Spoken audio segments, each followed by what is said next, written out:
Work सिर्फ मेहनत नहीं होता, पावर और एनर्जी का सिंपल लॉजिक है।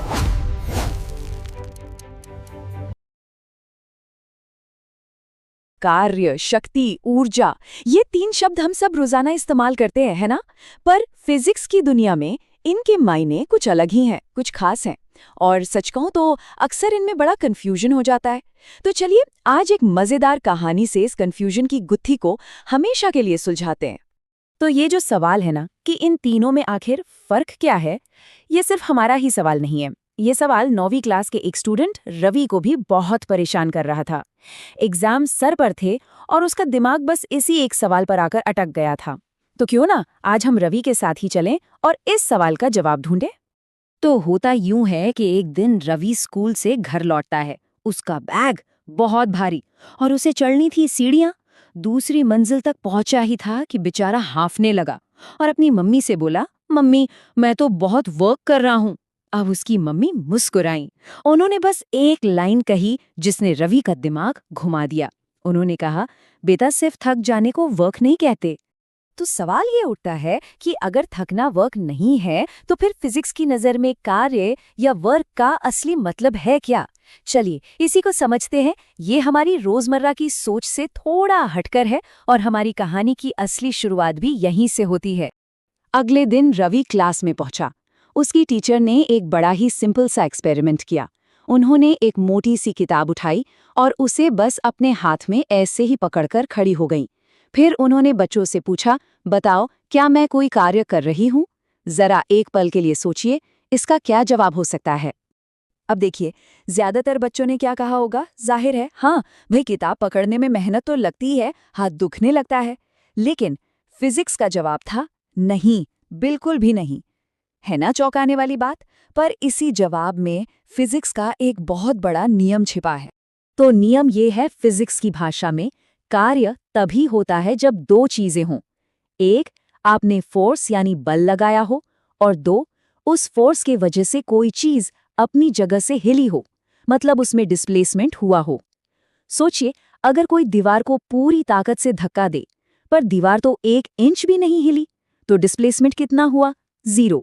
और इसीलिए फिजिक्स के हिसाब से किया गया कार्य भी हुआ 0, भले ही पसीना कितना भी क्यों ना बहा हो। अच्छा, तो अब ये तो समझ आ गया कि कार्य करने के लिए फोर्स और डिस्प्लेसमेंट चाहिए। पर सवाल ये है कि ये फोर्स लगाने की ताकत आती कहाँ से है? और यहीं पर हमारी कहानी का दूसरा हीरो आता है, एनर्जी यानी ऊर्जा। सीधी सी बात है, ऊर्जा ही वो कैपेसिटी है, वो क्षमता है जिससे हम कोई भी कार्य कर पाते हैं। वैसे तो एनर्जी के कई रूप हैं, पर अभी हम 2 मेन टाइप्स पर फोकस करते हैं। पहली है पोटेंशियल एनर्जी या स्थितिज ऊर्जा। ये है स्टोर्ड एनर्जी। जैसे जब एक गेंद को ऊंचाई पर पकड़कर रखते हैं तो उसमें पोटेंशियल एनर्जी जमा हो जाती है। और दूसरी है काइनेटिक एनर्जी या गतिज ऊर्जा। ये है मोशन की एनर्जी। जैसे ही उस गेंद को छोड़ते हैं वो चलने लगती है और उसकी पोटेंशियल एनर्जी काइनेटिक एनर्जी में बदलने लगती है।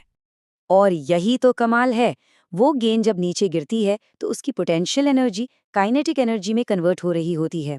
एनर्जी कहीं गायब नहीं हुई, उसने बस अपना रूप बदला है। और यही फिजिक्स के सबसे फंडामेंटल नियमों में से एक है, law of conservation of energy.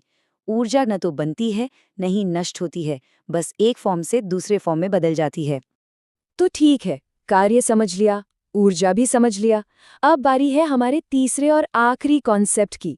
अब कहानी में एक नया मोड़ आता है।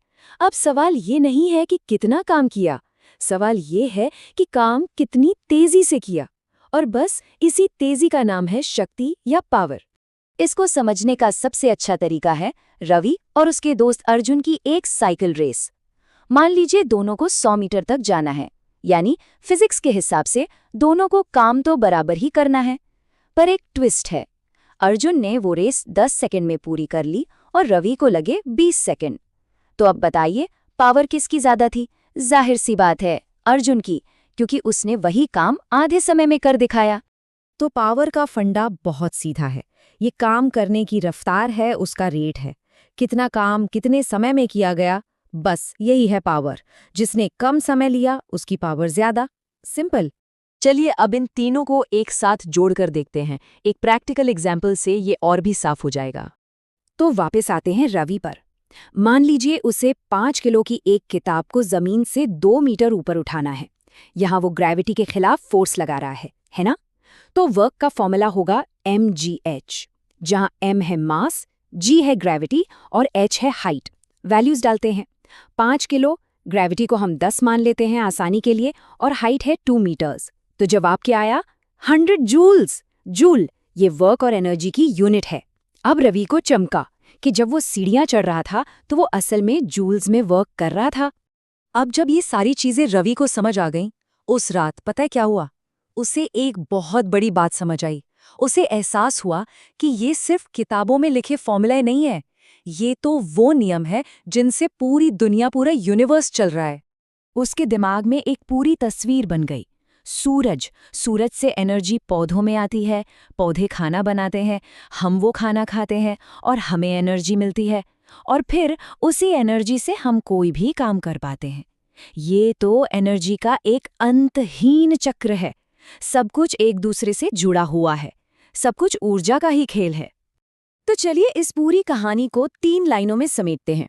नंबर 1, कार्य यानी वर्क, जब फोर्स लगाने से कोई चीज हिले। नंबर 2, ऊर्जा यानी एनर्जी, वो क्षमता जिससे कार्य होता है।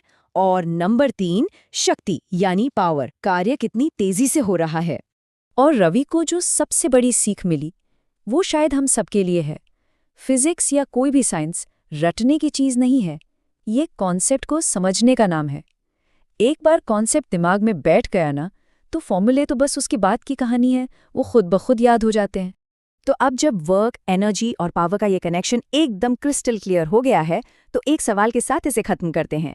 ये जो एनर्जी का खेल है, जो सूरज से शुरू होकर हम तक पहुंचता है, ये हमारे आसपास और कहाँ-कहाँ चल रहा है?